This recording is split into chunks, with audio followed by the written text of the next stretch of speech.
네, 오늘 양자 물리하고 양자 컴퓨터에 관한 얘기를 해드리려고 합니다. 근데 여기서 먼저 하나 꼭 얘기하고 싶은 것이 양자 물리는 아무도 이해할 수 없다는 사실이에요. 이 리처드 파인만이라는 분은 양자 컴퓨터가 있으면 고전 컴퓨터보다 훨씬 빠를 수 있다라는 얘기를 맨 처음 하신 분인데 이분은 물리학자들의 물리학자라고 할 수 있어요. 다른 교수님들이 이분의 강연에도 직접 들어가서 들으셨다 그러더라고요. 노벨상도 물론 타신 분이고, 이분이 뭐라고 하셨냐면은 아무도 양자역학을 제대로 이해하지 못하고 있다고 자신 있게 이야기할 수 있다, 이렇게 얘기를 하셨고요. 이 닐스 보어라는 분은 양자역학의 아버지라고 불리는 분이에요. 근데 이분은 뭐라고 하셨냐면은 양자물리 이야기를 듣고도 제정신인 사람은 제대로 이해하지 못한 것이다, 이렇게 얘기를 하셨습니다. 이렇게 이제 대가들이 아무도 이해하지 못하고 있다고 하니까 우리 같은 사람은 더더군다나 이해하고 있다라고 얘기하지 못하는 거죠. 왜 이런 거를 양자물리는 우리가 이해할 수 없을까? 인간은 워낙에 양자물리를 이해할 수 없게 되어 있습니다. 근데 왜 그럴까 하는 얘기를 잠깐 좀 해볼까 해요. 비유를 위해서 이런 그림을 하나 가져왔는데,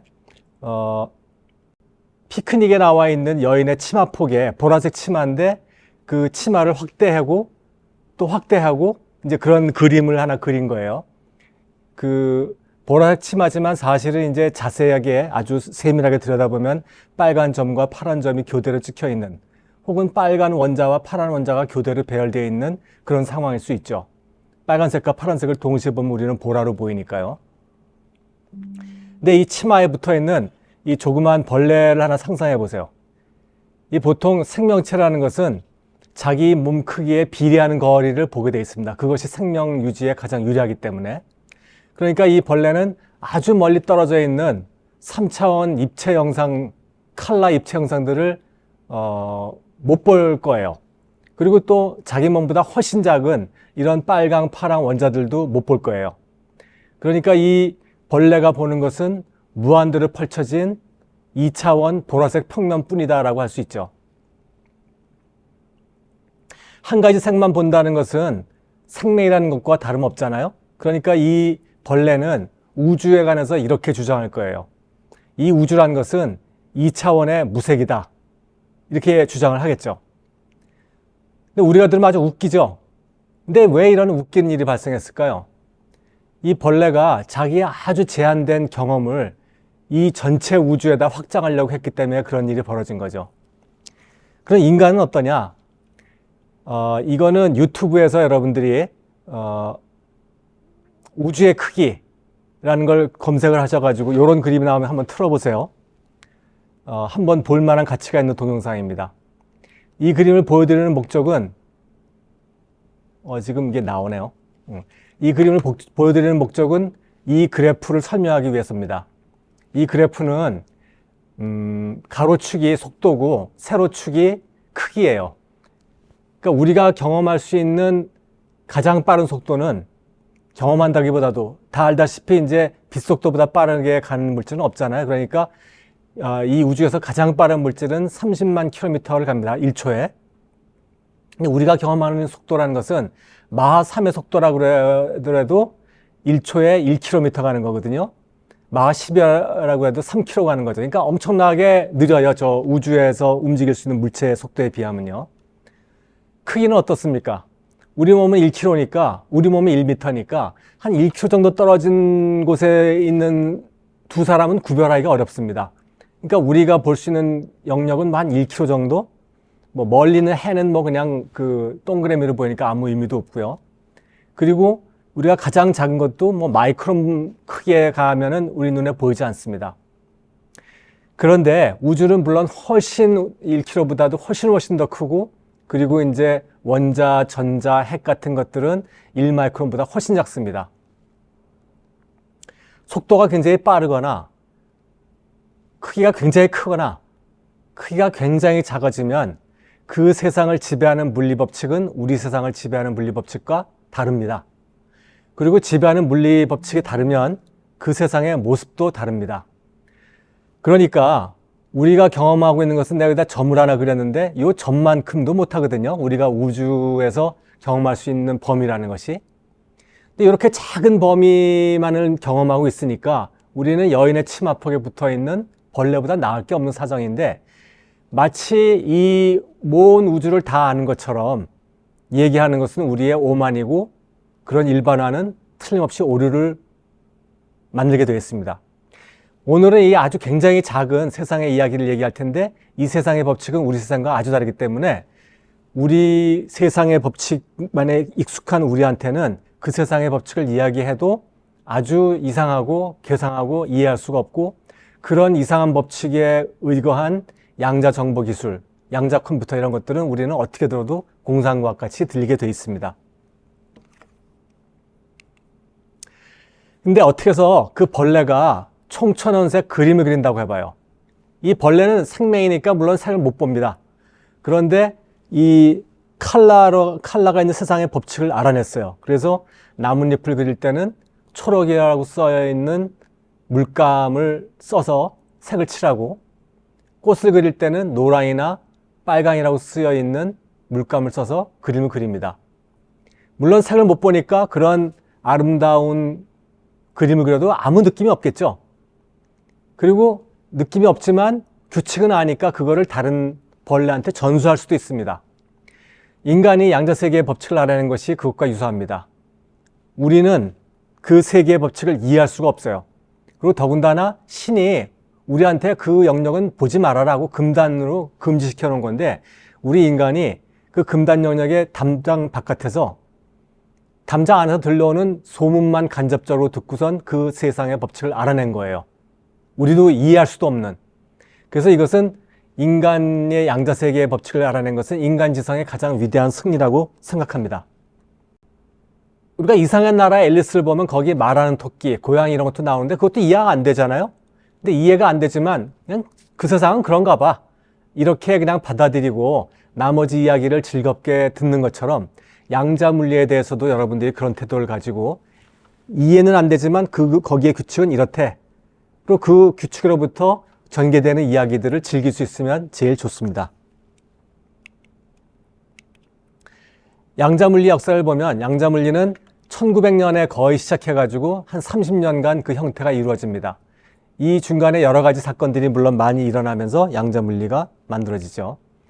처음에 흑체 복사, 광전자 이런 사건들이 일어나고, 그 다음에 이제 1930년 가까이에는 상대론적 양자역학이 일어나서 양자역학이 발전되어서 양자물리가 거의 완성됩니다. 조지 가모브라는 사람이 있는데, 이 사람은 빅뱅 이 얘기가 처음 나올 때 많이 기여한 훌륭한 학자세요. 근데 이분이 교양과학 서적도 많이 쓰셨는데, 그분이 요 초창기 30년을 자기가 겪은 거를 쓰신 책이 있는데, 그 제목이 물리학을 뒤흔든 30년입니다. 영어 제목 저하고 똑같아요. 그러니까 저 당시에는 비록 양자물리를 전공하지 않은 물리학자라고 하더라도 전부 다 경이로움을 가지고 새로 탄생한 물리가 세상을 어떻게 이해하고 어떤 새로운 발견을 하게 되는지를 전부 다 스릴을 가지고서 이제 쳐다보고 있었던 거죠. 그 전에 물리라는 것은 얘기하면은 다 상식적으로 그렇지 하고 이해가 되는 거였는데, 1900년대 이후에 나온 물리들은 얘기해줘도 이해가 잘 안 되는 이상한 물리들이에요. 양자물리하고 상대론 이런 것들이죠. 근데 그런 것들이 세상을 어떻게 바꾸는지를 이제 물리학자들이 다 쳐다보고 있었던 거죠. 그럼 이때 발견한 양자물리가 어떤 내용이냐? 내용은 간단합니다. 양자물리의 핵심 내용은 이거예요. 삼라만상은 입자이면서 동시에 파동이다.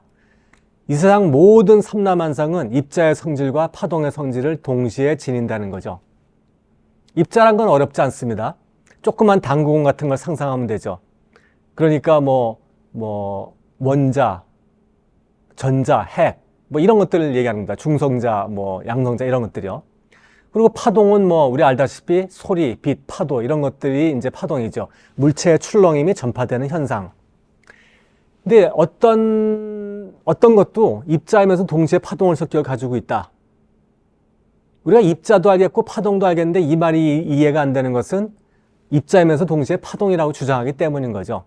어쨌든 주장의 내용은 이렇습니다. 예를 들어서 해가 비치는 곳에 있으면 등이 따뜻해지는데 그러면 우리는 빛은 파동이라고 알고 있으니까 해에서부터 에너지가 연속적으로 쭉 와서 나한테 에너지를 전파하기 때문에 등이 따뜻하다.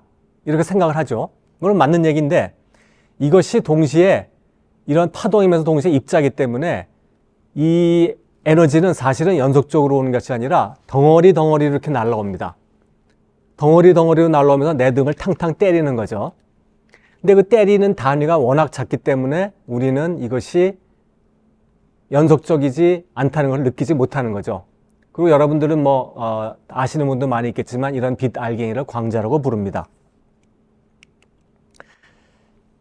파동의 성질에는 반사, 굴절, 간섭, 애돌이 이런 것들이 있잖아요.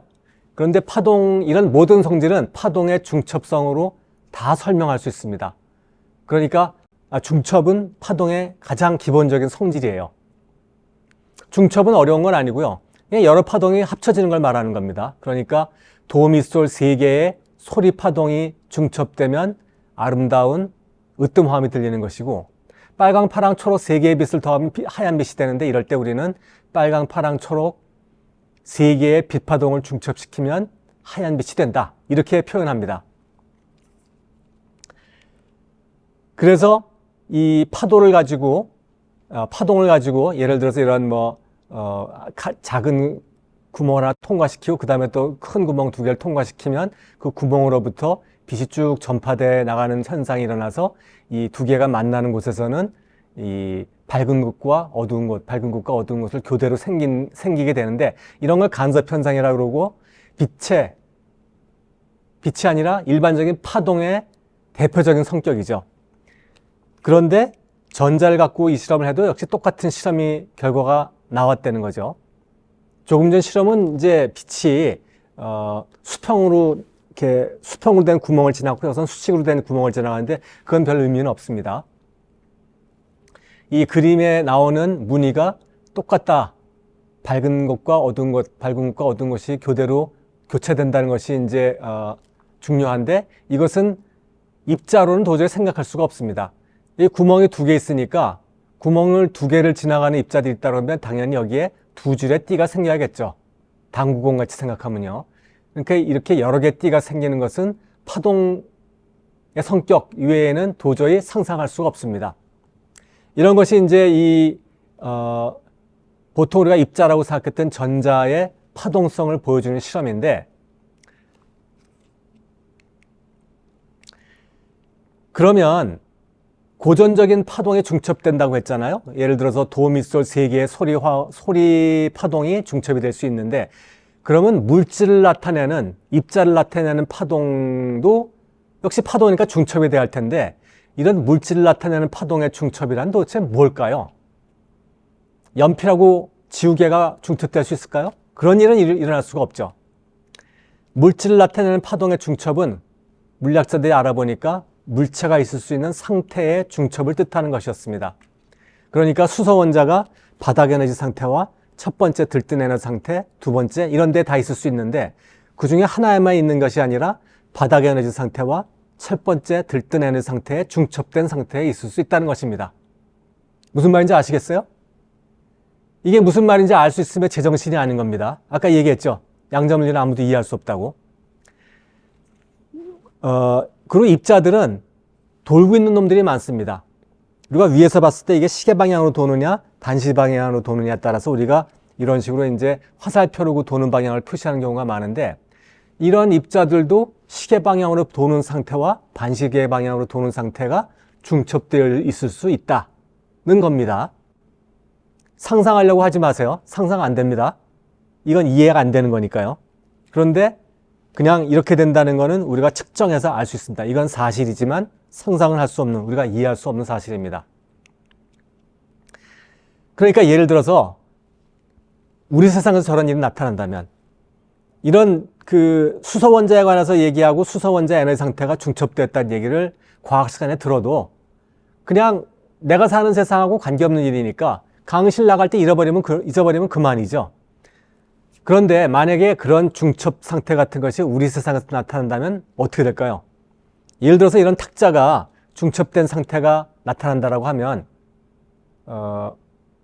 여기에 있는 상태와 저기 있는 상태가 중첩되어 있다가 그 상태들이 내가 보는 순간에 어느 탁 한 장소에 나타난다는 겁니다. 그러니까 예를 들어서 내가 이렇게 뒤를 돌아서 가지고 무궁화 꽃이 피었습니다 하고 있을 때는 돌멩이가 오른쪽에 있는 상태와 왼쪽에 있는 상태가 중첩되어 있다가 내가 딱 뒤를 보는 순간에 왼쪽이냐 오른쪽이냐를 선택해서 나타난다는 거죠. 내가 봤을 때는 왼쪽이나 오른쪽에만 있었을 테니까 내가 안 봤을 때 어떤 상태인지는 아무도 얘기할 수가 없습니다. 그러니까 이런 건 말장난 비슷하죠. 근데 양자물리는 이렇게 말장난 같은 얘기를 하지만 양자물리의 예측은 틀린 적이 없기 때문에 무시할 수가 없다는 것이 딜레마입니다. 이 딜레마를 아주 극한까지 가져간 예로 슐레징거의 고양이라는 게 있습니다. 슐레징거는 슐레징거 방정식이라는 걸 만든 사람인데 슐레징거 방정식은 양자물리에서 뉴턴식 같은 겁니다. 우리가 역학 풀 땐 뉴턴식만 풀면 모든 걸 알게 되잖아요. 양자 세상에서는 슐레징거 방정식만 풀면 모든 걸 다 알게 된다.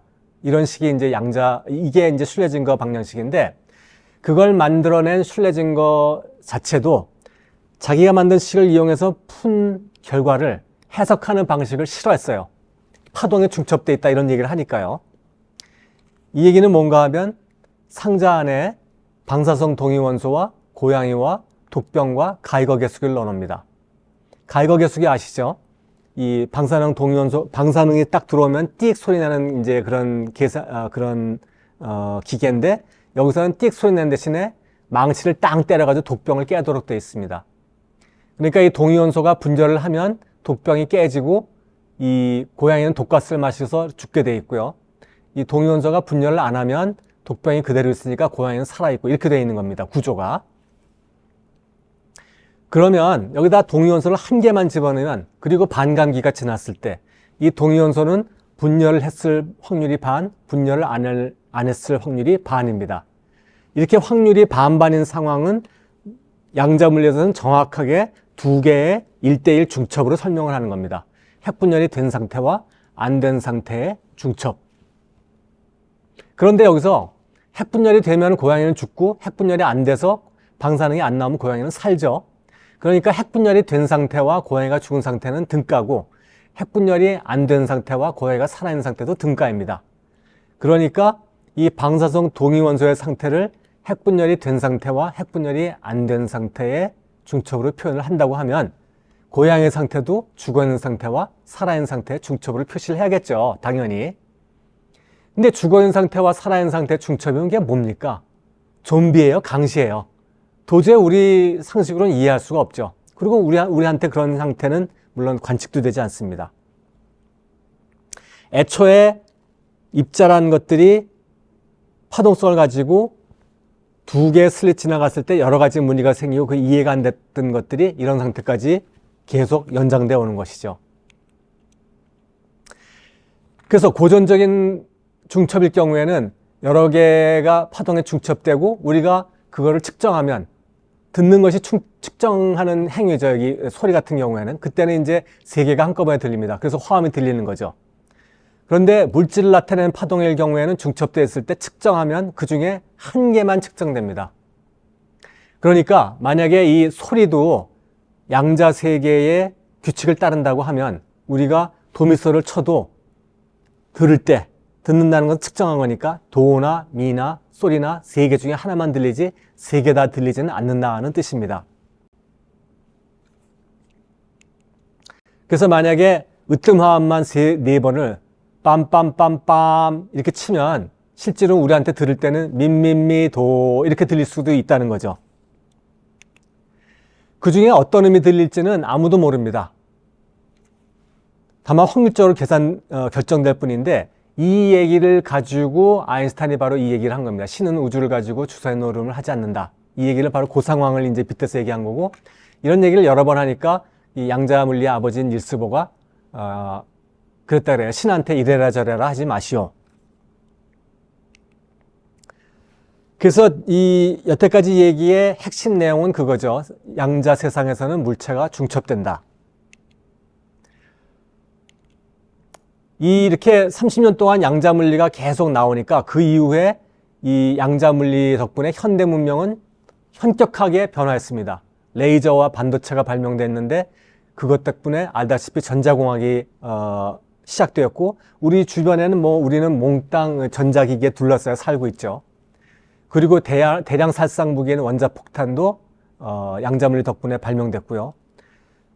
우리가 여러분은 알지 몰라요. 내가 어릴 때는 과학자 그러면 어떤 모습이 상상되어 있었냐면 그림에 보면은 이렇게 하얀 가운 입은 곱슬머리 아저씨가 한 손에는 빨간 액체, 한 손에는 파란 액체를 들고 그걸 비커에다 이렇게 두 개 다 부으면 하얀 연기가 일어나고 이런 모습이었었어요.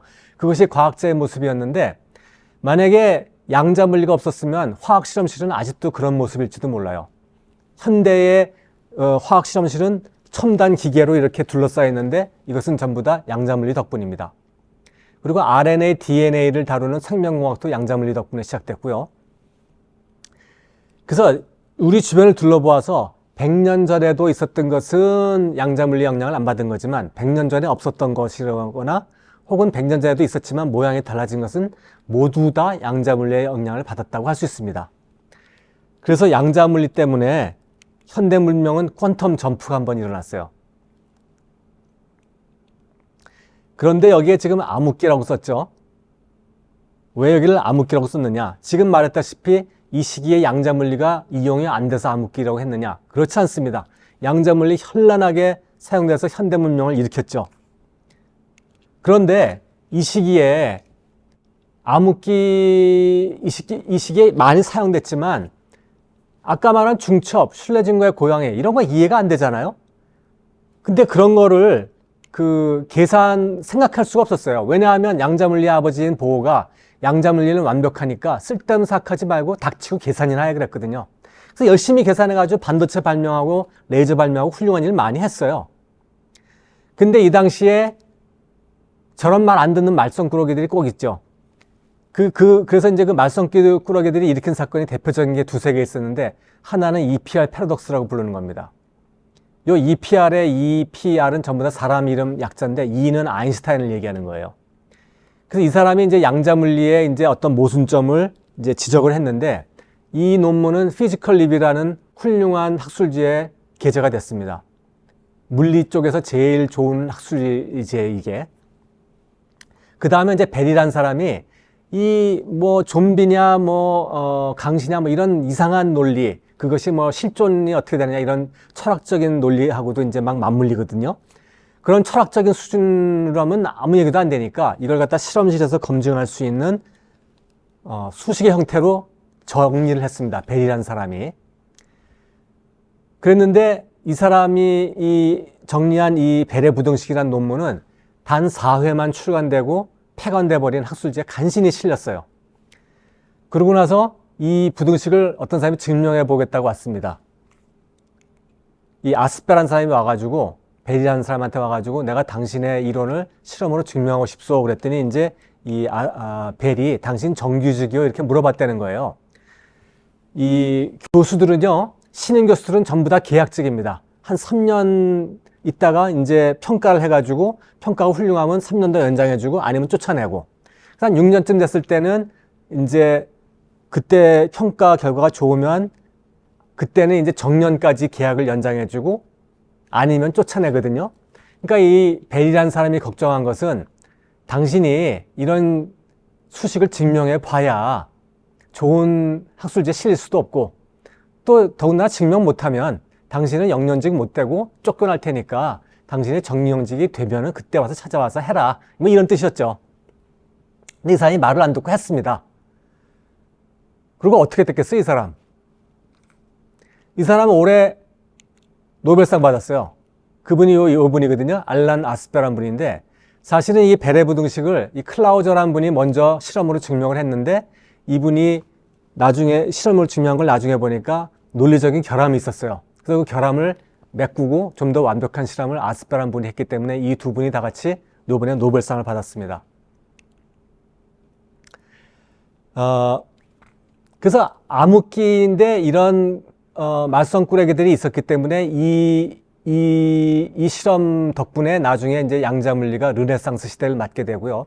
이 시기에 대해서 이제 아로노프 이런 와인버그 이런 분들이 이러셨어요. 물리학자들이 이런 중요하고 재밌는 문제들을 외면하고 인생을 낭비하고 있다. 이런 얘기들을 했어요. 근데 이 당시에 그렇게 안 하긴 참 어려웠겠죠. 쓸모있는 연구하지 않으면 연구비를 안 주니까. 여러분들이 물리 혹은 뭐 과학을 하길 원한다면 여러분들의 인생을 낭비하지 않을 자신 있습니까? 이거 보세요. 우리나라의 중고등학생들은요, 좋은 대학을 가기 위해서 지식을 많이 쌓기 바쁘죠. 생각할 시간은 없습니다. 어려운 논문은 문제를 못 내게 돼 있어요. 교과서에 있는 범위 내에서 내라 그러니까. 그런데 변별력이 있어야 되니까 문제를 많이 내는 거고, 여러분들은 탁 보면 답을 할 수 있도록 많이 외우고 쌓아야 되죠. 대학생이 되면 더 나아지느냐? 대학생 가면은 좋은 대학원에 가기 위해서 여러분들은 또 모르는 게 나와도 다 머릿속에 계속 그냥 씹어 삼켜야 됩니다. 대학원에 가면은 이제 연구를 해야 되는데 여러분들은 하도 쌓아놓은 게 많기 때문에 아는 것도 없으면서 모르는 게 없어서 연구를 할 수가 없어요. 내가 모르는 게 있어 연구를 할 거 아니에요. 그래서 할 수 없이 교수가 너는 이런 연구를 해봐. 그러면 너는 박사학위를 할 수 있어. 이렇게 가르쳐 줘야 됩니다. 그리고 뭐 정말 이 중첩된 상태가 어떻게 된 거야. 뭐 이런 심오한 문제를 생각할 수가 없어요. 이 아주 좋은 학술지에 내고선 졸업을 해야 되니까. 그러니까 이제 그런 걸 쳇바퀴 돌게 되고 그러면 이제 나중에 연구원이나 교수가 되면 좋아지느냐.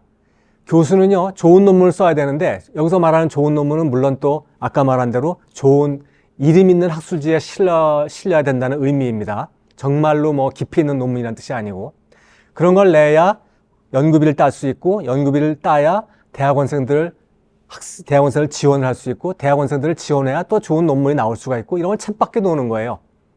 이걸 갖다 쳇바퀴 도는 것이지 내가 정말로 이건 흥미있고 좋은 주제라고 생각하고 난 중요한 문제라고 생각해 라고 해서 할 수가 없습니다. 왜냐하면 연구비라는 것은 시의적절하고 중요한 연구비에 주는 거, 중요한 연구에 주는 거거든요. 국민이 낸 세금으로 하는데 그냥 어느 교수가 나 그냥 이거 흥미로워서 연구해 볼래. 자기 혼자 재미로 한다고 해서 연구비를 줄 수는 없잖아요. 그러니까 당연한 일이라고 생각할 수 있어요. 그런데 여러분들은 이거 하나 생각해 볼 필요가 있어요. 아인슈타인은요, 이 세미나를 들어가면 어떤 세미나를 들어가도 핵심적인 질문을 했다고 해요. 근데 물리에도 고체 물리도 있고 입자 물리도 있고 뭐 플라즈마도 있고 뭐 유체 물리도 있고 통계 물리도 있고 여러 분야에 있는데 그 모든 분야의 연구를 다 하는 사람은 없어요. 10만 명이나 되는 물리학자가 연구를 하고 있으면 다 10만 명이 다 다른 주제를 연구하고 있는데 어떻게 그걸 다 알 수가 있겠어요? 그런데 아인슈타인은 그걸 핵심으로 알고서는 질문을 하더라는 거예요. 그래서 어떤 사람이 물어봤어요. 당신은 어떻게 그렇게 다 알 수 있냐 했더니 아인슈타인이 난 사실은 속임수를 쓰고 있다라고 그랬다는 거예요.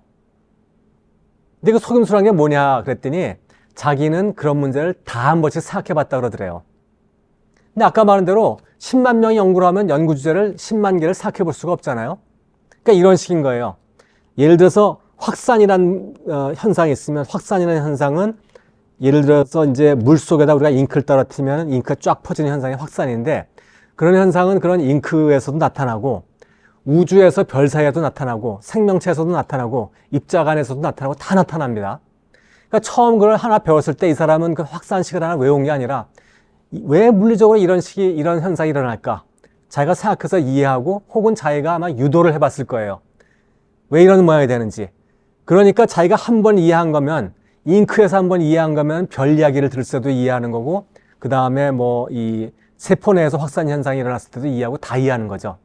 그러니까 그걸 제대로 이해 못하고 외우기만 한 연구자가 뭔가를 거짓말을 하면 금방 찍어낼 수가 있었던 거죠. 근데 처음에 확산에 대해서 들었을 때 그걸 외우고 빨리빨리 지나가고 외울 게 얼마나 많은데 이게 왜 이런가 하고 가만히 생각하고 있으면 성적이 좋았겠어요? 그러니까 아인슈타인이 어렸을 때 뭐 낙제했다. 그러니까 나도 기회 있다. 이렇게 희망을 가진 사람들이 많은데 아인슈타인 틀림없이 한 번 들었을 때 자기가 자기 거가 될 때까지 계속 생각하고 했을 거예요. 그러니까 이 사람이 한 20몇 살 됐을 때는 20년 동안 그렇게 생각했더니 이제는 모르는 게 거의 없게 된 거죠. 여러분들은 그렇게 하면 좋은 대학 못 가고 좋은 대학은 못 가죠. 많이 쌓아야 되니까. 그래서 참 안타까운 일이지만 여러분들이 진정으로 좋은 과학자가 되길 원한다면 한 가지라도 여러분들이 생각해서 진정으로 여러분들이 알게 되는 지식을 만드세요. 외우지 말고. 그건 아무 쓸데 없어요. 아무 쓸데없는 건 아니죠. 좋은 대학하고 좋은 대학원은 갈 수 있어요. 그래서 이 암흑기에 그런 쓸데없는 생각하는 사람들 덕분에 르네상스가 찾아옵니다. 이 당시에 이제 이 중첩 중에서도 뭐 얽힘 이런 현상 왜 이렇게 이상한 거야 이런 걸 생각한 사람들이 나중에 그걸 응용해가지고 양자 컴퓨터, 순간이동, 양자 암호통신 이런 공상학공학 같은 양자 정보 기술을 만들어내게 되고요. 이 기술에 의해서 처음에 양자 물리가 30년 동안 발전하고선 우리의 문명의 퀀텀 점프를 일으켰던 것처럼 양자 정보 과학이, 양자 정보 기술이 한 30년 발전하고 이제 우리의 문명의 두 번째 퀀텀 점프를 일으킬 시점을 여러분들은 목격할 그런 시점에 와 있습니다. 양자 정보 기술이 얼마나 공상과학 같은 건지를 조금 설명해 드릴게요.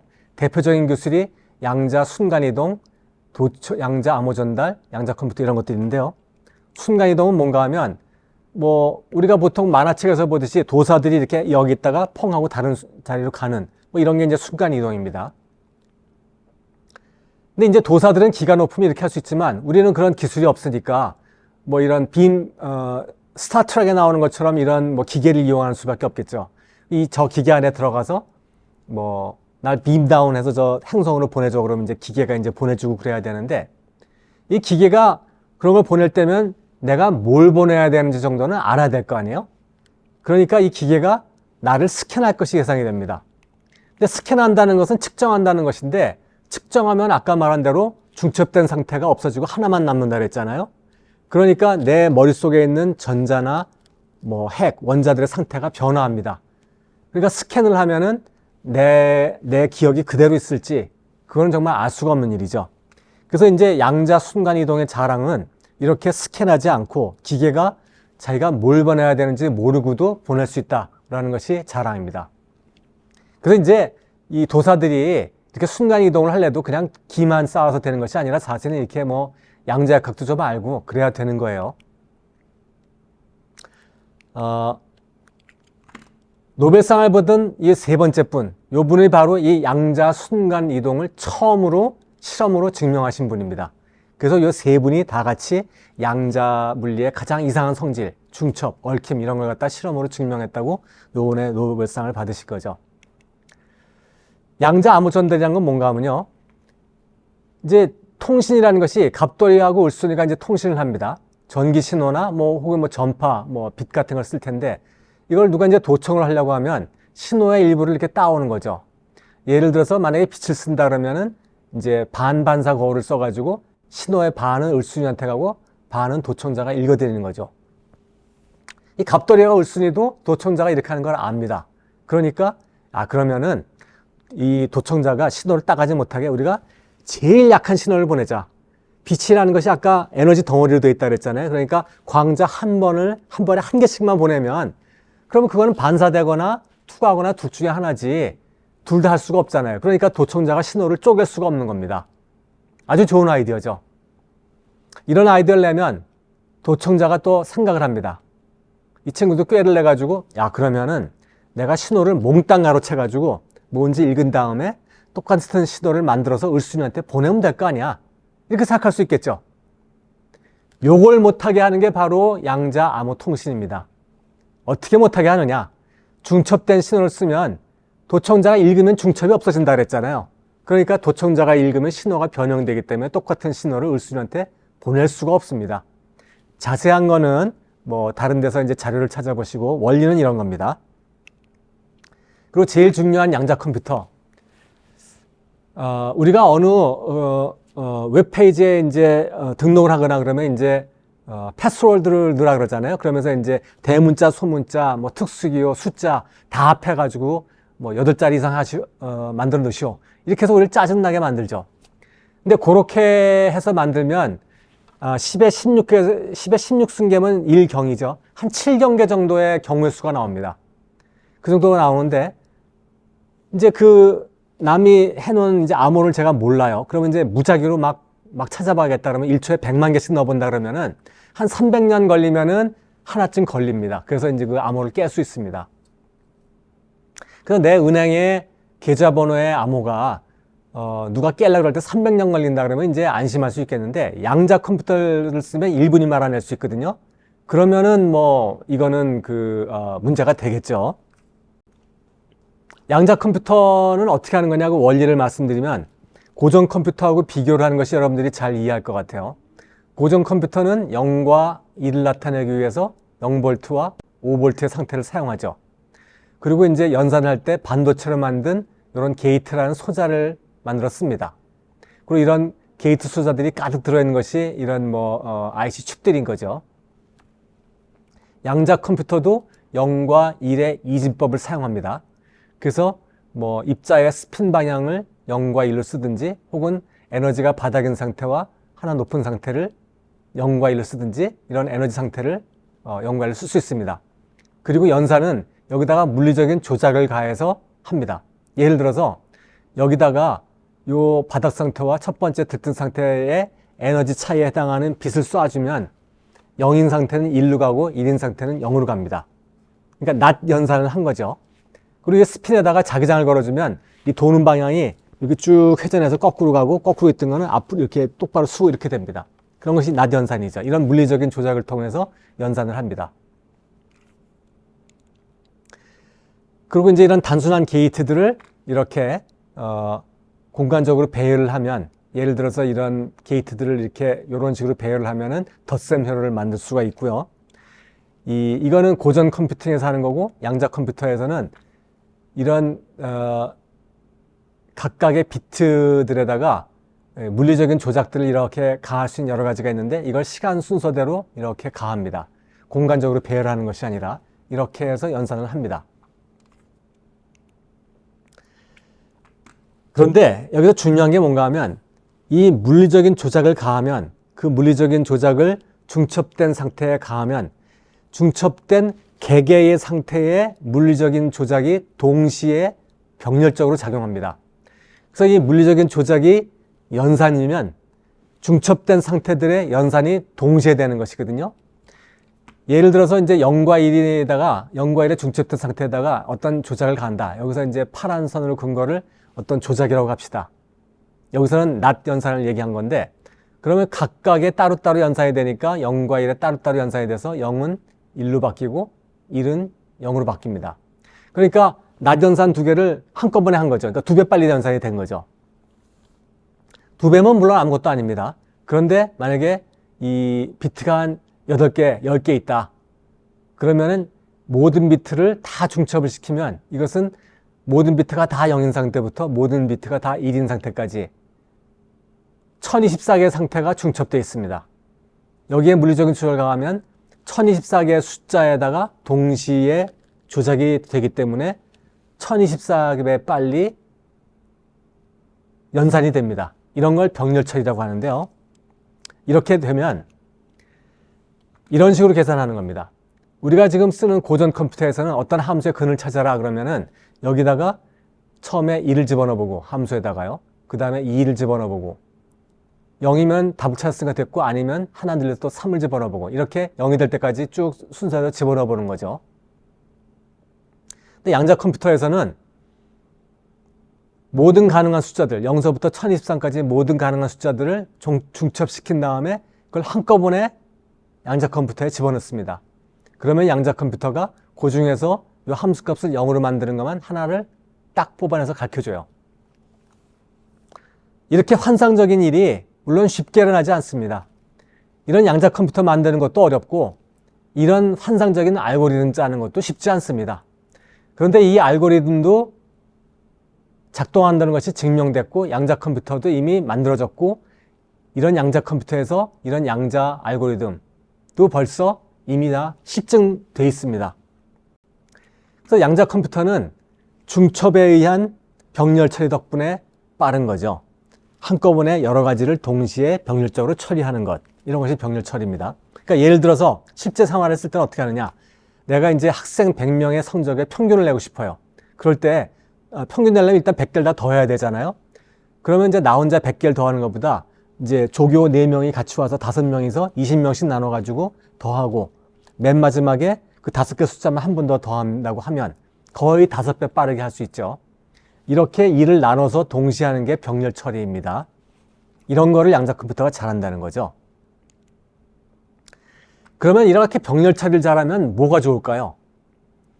병렬 처리가 효과적인 양자 알고리즘이 여러 개 있는데 그 중에 대표적인 것이 바로 검색 알고리즘입니다. 우리가 n개의 데이터에서 하나를 찾는다고 할 때 100% 확률을 찾으려면 n개 다 뒤져봐야 되고 50% 확률을 찾으려고 해도 적어도 반은 찾아봐야 되잖아요.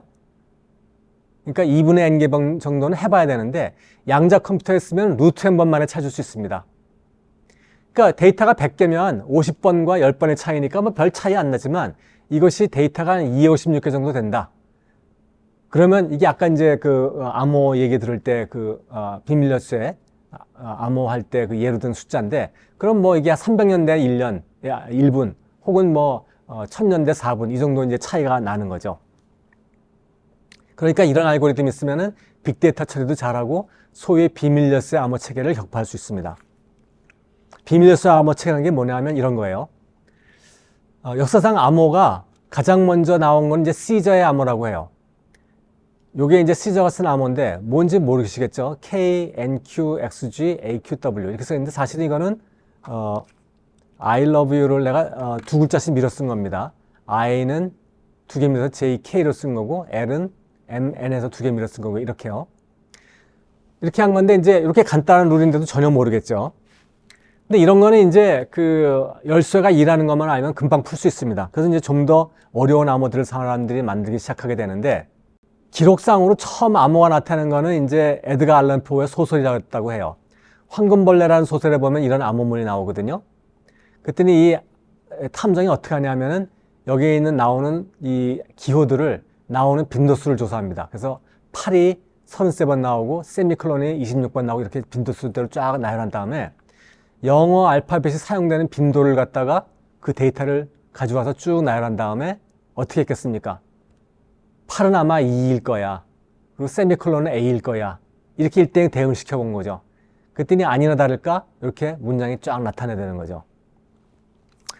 그러니까 이 영어에 이제 빈도수가 이렇게 나타나니까 이런 거가 이제 쉽지 않아요, 풀기가. 그래서 이제 요즘은 어떻게 그렇게 하지 않고 이 글자가 있으면 암호를 만들 수 있는 문자가 있으면 처음에 나타나는 글자, 두 번째 나타나는 글자, 이 세 번째 나타나는 글자를 얼마나 밀었을 것인지를 난수를 발생시켜서 결정을 합니다. 그러니까 난수를 발생시켰더니 2, 3, 7, 4, 9, 8, 1호다. 그러면 첫 번째 글자는 두 개를 밀어서 K로 쓰고 두 번째 글자는 세 개를 밀어서 O로 쓰고 이런 식인데요. 그렇게 하면 똑같은 O라고 하더라도 한 번은 7개 밀어서 V가 되고 한 번은 한 개 밀어서 P가 됐기 때문에 이렇게 하면 암호문에서 알파벳의 통계가 사라집니다. 그러면 이제 알아내기가 어렵죠. 그래서 이거를 2차 대전 당시에는 이제 독일군이 이런 걸 하는 기계를 만들었습니다. 빨리빨리 암호문을 만들고 보내고 이렇게 할 수 있게. 그리고 이 자기같이 머리가 좋은 게르만만이 만들 수 있는 훌륭한 기계다라고 이제 굉장히 잘난 척을 했는데 그래서 이제 영국군이 이걸 굉장히 깨고 싶어 했어요. 한 가지만 예를 들면 영국군이 이걸 깨기 위해서 이제 블래칠리 파크라는 데다가 이제 사람을 1만 명을 모아놓고 모든 난수의 가능성을 그냥 다 이렇게도 해보고 저렇게도 해보고 다 해보는 거예요. 한 사람이 난수를 여기서부터 여기까지 배당받아가지고 하루 종일 그거 해보는 거죠. 이렇게 하면 이제 몇 달에 하나씩 가끔 풀리는 겁니다. 그래가지고 한 번은 뭘 푸니까 코벤트리라는 도시를 폭격하라 라는 암호문을 풀게 됐어요. 이 코벤트리라는 도시는 고디바 초콜릿으로 유명한 전설이 있는 곳인데 2차 대전 당시에 군수 공장이 많았습니다. 그래서 이제 폭격을 하는데 이걸 미리 알았으면 그 영국 그 비행기가 기다리고 있다가 같이 이제 맞싸우든지 아니면은 이 시민들을 피신하라 그랬어야 될 거 아니겠어요. 근데 이 처칠이 아무것도 안 했어요. 그래서 폭격을 맞아가지고 이 시민들이 수백 명이 죽었습니다. 그래서 2차 대전이 끝나고 이제 그 사실이 밝혀졌을 때 청문회가 막 열리고 그랬다는데 암호라는 것은 이렇게 수백 명의 목숨하고도 바꿀 만큼 중요한 것이라는 것입니다. 그리고 병렬 처리가 효율적인 또 하나의 알고리즘이 바로 소인수분해 알고리즘인데요. 소인수분해는 여러분들이 알다시피 6은 2 곱하기 3, 289는 17 곱하기 17 이렇게 이제 분해하는 거잖아요. 근데 곱하기는 쉽지만 소인수분해는 어렵죠. 그죠? 17을 곱하는 거, 두 번 곱하는 거는 뭐 10몇 초면 하겠지만 289가 뭘로 이루어진 숫자인지 나누려면 뭐 몇 분 걸리겠죠. 그래서 소인수 분해하는 데는 보통 고전 컴퓨터로 한다 그러면은 n자릿수일 경우에는 지수 n승만큼 시간이 걸리는데 양자 컴퓨터로는 로그 n승밖에 시간이 걸리지 않습니다. 그러니까 엄청나게 빨리 풀 수 있는 거죠. 이게 이 자릿수가 길어질수록. 근데 현대에 쓰이는 암호 체계가 두 개 있는데 하나는 비밀 열쇠 암호 체계고 하나는 공개 열쇠 암호 체계인데 비밀 열쇠 암호 체계는 좋은데 이걸 유지하는데 돈이 많이 들어요. 그래서 요즘은 공개 열쇠 암호 체계를 많이 쓰는데요. 이건 어떻게 하는 건가 하면 이렇게 소인수 분해를 하기 어렵다는 사실을 이용합니다. 그래서 예를 들어서 내가 이제 아무나 다 들으라고 이렇게 떠듭니다. 나한테 암호를 보내고 싶은 사람은 이 공개 키, 이 공개 열쇠, 내가 공개하는 이 열쇠, 이 숫자를 써서 암호를 만들어 보내. 이렇게 떠들면 이제 나한테 어떤 암호를 보내고 싶은 사람은 그 숫자를 써가지고 암호문을 만들어서 또 다 공개합니다. 그러면 그 암호문은 나만이 풀 수가 있는데 나만이 갖고 있는 개인 숫자가 있어야 되기 때문에 가능합니다. 예를 들어서 이 공개 키는 289 같은 게 공개 키가 되는 거고 17 같은 것이 개인 키가 되는 거죠. 정확하게 이렇게 하는 건 아니지만 그런 식으로 누구나 이 암호문을 풀 수 없도록 하는 것은 이 소인수분해 알고리즘에 근거를 두고 있는데 이 양자 컴퓨터가 소인수분해를 잘하기 때문에 공개 열쇠 암호 체계를 다 격파할 수 있게 된 것입니다. 암호는 이렇게 뭐 국방이나 뭐 스파이들만 쓰는 것이 아니라 우리가 온라인 뱅킹 할 때도 쓰고 쇼핑할 때도 쓰고 SNS 할 때도 쓰고 주식시장 거래할 때도 쓰고 뭐 아침에 일어나면 사실 핸드폰 처음 깨울 때 이제 이런 암호 쓰죠. 그리고 이제 집에 밤에 들어갈 때도 이제 현관문 비밀번호를 누르고 들어가게 되고 이렇게 우리 인생은 암호로 이렇게 둘러싸여 있습니다. 그러니까 암호가 깨진다 그러면 당장 우리는 큰 소용돌이에 빠지게 되죠. 그래서 양자 컴퓨터가 발명되면 어떻게 되느냐? 지금 뭐 암호 얘기를 많이 했으니까 이해되시겠죠? 양자 컴퓨터가 생기면 당장 큰일 나는데 이 일본과 독일이 일본이 이제 그 원자폭탄을 맞고 항복을 했지만 사실은 원자폭탄을 맞기 전에도 일본과 독일의 암호는 이미 다 풀려 있었어요. 연합국이 다 풀고 있었고 어떤 타짜도 자기 패를 다 보여주고 치면서 이길 수는 없습니다. 그래서 이 양자 컴퓨터는 이렇게 암호를 다 풀 수 있기 때문에 그게 만약에 있으면은 지금 뭐 북한에 있는 핵에 그 발사 기호도 다 깨가지고 그 핵무기도 아무데나 내 마음대로 날려보낼 수 있고 스위스 은행 계좌도 다 털어가지고 모든 돈을 다 내 계좌로 갖고 올 수도 있습니다. 그러니까 그런 양자 컴퓨터가 하나 만들어지면은 당장 우리 사회에 큰 혼란이 일어날 수 있게 되겠죠. 그리고 여러분들은 뭐 잘 큰 관심은 없겠지만 뭐 암호화폐 이런 것도 양자 컴퓨터가 나오면 당장 이 체계는 무너집니다. 그래서 우리나라에서는 양자 컴퓨터가 만들어지느냐 안 만들어지느냐 이런 논란을 벌이고 있는데 미국에서는 양자 컴퓨터가 나오게 되면 큰일이니까 양자 컴퓨터도 풀지 못하는 암호 체계를 새로 만들자. 그래서 그런 표준을 만들어야겠다 해가지고 벌써 6년 전부터 그 표준 시스템을 공모를 했습니다. 그래서 1차 걸르고 2차 걸르고 3차를 걸러가지고 지금 최종 그 표준을 만들려고 하고 있습니다. 그런 암호 처리만 잘하는 것이 아니라 이제 빅데이터 처리를 잘한다 그랬으니까 뭐 암호도 깨지면은 이 데이터 처리에 관한 새로운 기술이 나오겠죠. 우리가 지금도 유튜브를 들으면은 그 내가 좋아할 만한 음악을 추천한다든지 아니면 스마트폰으로 사진을 찍으면 거기가 어딘지 이 핸드폰이 알아가지고 이름을 붙여놓잖아요. 그런 거 볼 때마다 깜짝깜짝 놀라는데 앞으로 이 양자 컴퓨터가 나오면은 이런 데이터 연관성을 훨씬 더 잘 찾을 테니까 어떤 놀라운 일을 하게 될지 참 상상하기 어렵습니다. 그리고 인공지능도요, 양자 컴퓨터가 한 단계 업그레이드 해줄 것이라고 생각하게 됐고 여러 가지 최적화하는 일도 양자 컴퓨터 잘하기 때문에 뭐 배달을 최적화한다든지 뭐 물류 최적화, 뭐 그다음에 에너지 최적화 이런 걸 해서 탄소도 소비를 줄일 수가 있습니다. 4차 산업혁명의 특징이라고 하면 초연결성과 초지능성이라고 할 수 있는데 양자 컴퓨터는 초지능성을 한 단계 업그레이드 시킬 것이기 때문에 보통 4차 산업혁명의 특징이라고 얘기하는 화이트 칼라 노동의 대체, 로봇 서비스, 사물 인터넷, 가상현실 이런 거에 퀀텀 점프가 예상됩니다. 근데 이게 우리가 대충 예상하는 정도고, 패러데이 있죠? 그 전자기 유도를 발견한 패러데이가 전자기 유도 현상을 발견했다니까 사람들이 그러더라는 거예요. 그래서 그거 알아서 뭐에 쓰는데 그러더라는 거예요. 그랬더니 패러데이가 지금 갓 태어난 아이가 커서 어디에 쓸모가 있는지 지금 어떻게 알겠느냐, 이렇게 대답했다 그래요. 아주 현명한 대답이었죠. 지금 우리 주변에서 보는 어떤 전자기기에도 전자기 유도를 사용하지 않는 기기는 하나도 없다고 단언할 수 있습니다. 코일이 전자기 유도를 이용한 현상이니까 어떤 기기에도 코일은 다 들어가거든요. 우리가 1900년대, 1990년대 초에 인터넷이 처음 나왔습니다. 그때는 그거 가지고 우리가 뭘 할지 몰랐어요. 근데 지금은 우리 생활에 인터넷 없는 거 상상할 수도 없죠. 이런 것처럼 양자 컴퓨터가 나오면 앞으로 우리 생활이 어떻게 될지를 예상하는 것도 참 어려운 일입니다. 양자 물리가 나와서 레이저 반도체 이런 것이 발명됐고 우리 문명의 퀀텀 점프가 일어났지만, 양자 공학에 의해서 또 한 번 퀀텀 점프가 일어나게 되는데, 이때도 양자 물리가 사용되고 이때도 양자 물리가 사용됐지만, 이때는 양자 물리가 사용돼도 그 반도체, 그러면 이제 반도체의 특성을 이용하지만 거기에 반도체 이제 트랜지스터 칩이 거기에만 뭐 몇억 개 최소한 원자들이 들어가 있어서 그놈들이 다 같이 합쳐져서 어떤 성질을 발현하는 것이거든요.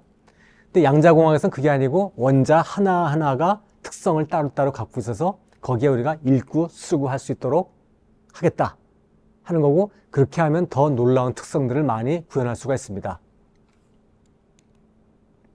양자 컴퓨터는 비트 수 증가에 따라서 게이트 현상이 늘어나서 점점 더 에러가 쌓여서 만들기가 어려워지고 패키징이 어렵다고 해요. 그리고 이제 나노 기술의 한계가 있어서 빨리빨리 발전시키기가 어렵습니다. 그렇지만 양자 컴퓨터는 이론상 불가능한 장애가 없습니다. 그러니까 언젠가는 틀림없이 만들어집니다. 그래서 결론같이 말하자면 양자 컴퓨터는 병렬 처리 덕분에 빠르고요. 양자 컴퓨터 때문에 우리의 미래는 바뀝니다. 그리고 이제 양자 통신은 이미 상용화되어 있어요. 그리고 양자 컴퓨터도 이미 최적화라든지 뭐 이런 특수한 분야에 이미 사용 중이고요. 양자 컴퓨터가 상용화되는 것은 앞으로 한 10년, 20년 후에 일어날 일입니다.